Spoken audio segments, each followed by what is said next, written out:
The Eucharist is profound, mysterious, dynamic, inviting, miraculous. We are people of the Eucharist.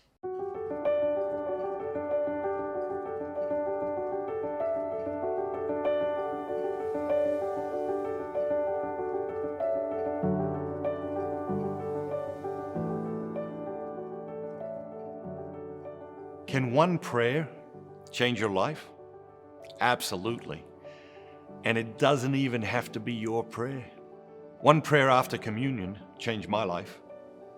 I was 13 years old, and Pope John Paul II was visiting Australia. My father took me to an enormous outdoor mass. It wasn't my prayer that changed my life. It was John Paul II's prayer, his witness, his example. Did you ever see that man pray? Each morning, John Paul II celebrated Mass in his private chapel with about 20 guests. Perhaps you know someone who was fortunate enough to attend, or perhaps you saw television footage of one of those Masses. When this man knelt down to pray after communion, he would close his eyes and go to a deep place within himself. Once he was there, nothing and no one could distract him from communing with God. What does it mean to commune with God? To share your intimate thoughts and feelings. Pope John Paul II would go to that deep place within himself, and from that place he brought forth the fruit of his life: wisdom, compassion, generosity, understanding, patience, courage, insight, forgiveness, humility, inspiration, and a love so apparent you could almost touch it.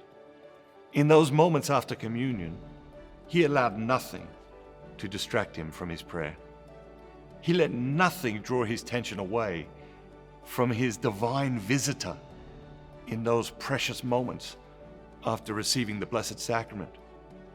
The amazing thing is, if you put the same man in a football stadium with 100,000 people and 1 million more distractions, he would still kneel down after communion, close his eyes, and go to that place deep within him where he connected with God.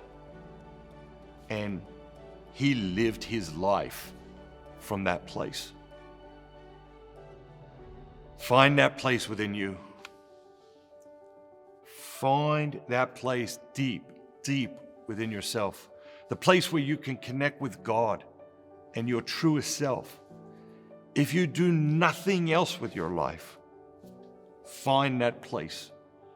Spend more and more time in that place and begin to live your life from that deep place. How do you find that deep place within you? There's only one way that I can guarantee you will work. Befriend silence.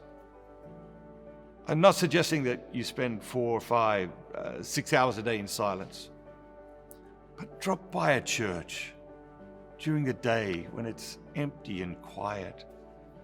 Find a quiet corner and a comfortable chair at home. Leave the music off in the car on the way to work. Have a television-free evening once a week. If you want to live from that deep place within you, visit that classroom of silence each day for a few minutes. This is what Pope John Paul II wrote. He wrote, "The Eucharist is the secret of my day. It gives strength and meaning to all my activities of service to the Church and to the whole world. Let Jesus in the Blessed Sacrament speak to your hearts. It is He who is the true answer of life that you seek. He stays here with us. He is God with us. Seek Him without tiring. Welcome Him without reserve. Love Him without interruption.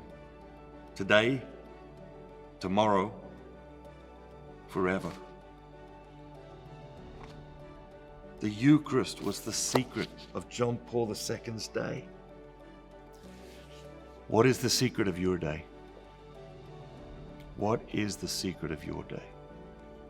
Trust, surrender, believe, receive.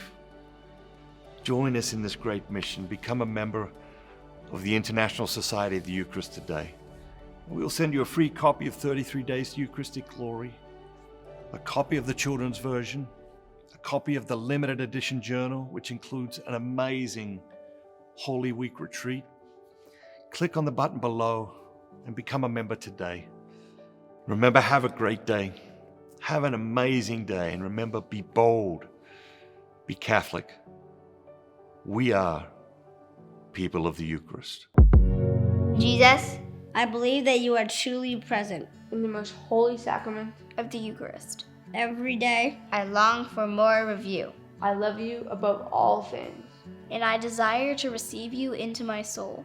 Since I cannot receive you, Sacramentally, At this moment, I invite you to come and dwell in my heart. may the spiritual communion Increase my desire for the Eucharist. you are the healer of my soul.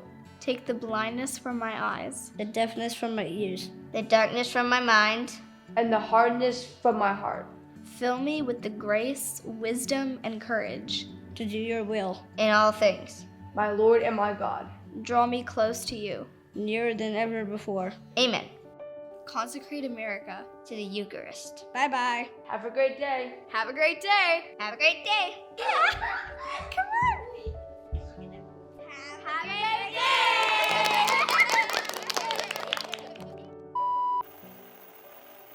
Hey Isabel, one simple way to be mindful of God's presence in the world is to know where the nearest tabernacle is. So, while we've got a couple of minutes, I thought we might work on your geography a little. Sounds good, Dad. You're always coming up with something. And if I was at latitude of 41.93 and a longitude of negative 87.65, where would the nearest tabernacle be? St. Clement, Chicago, Illinois.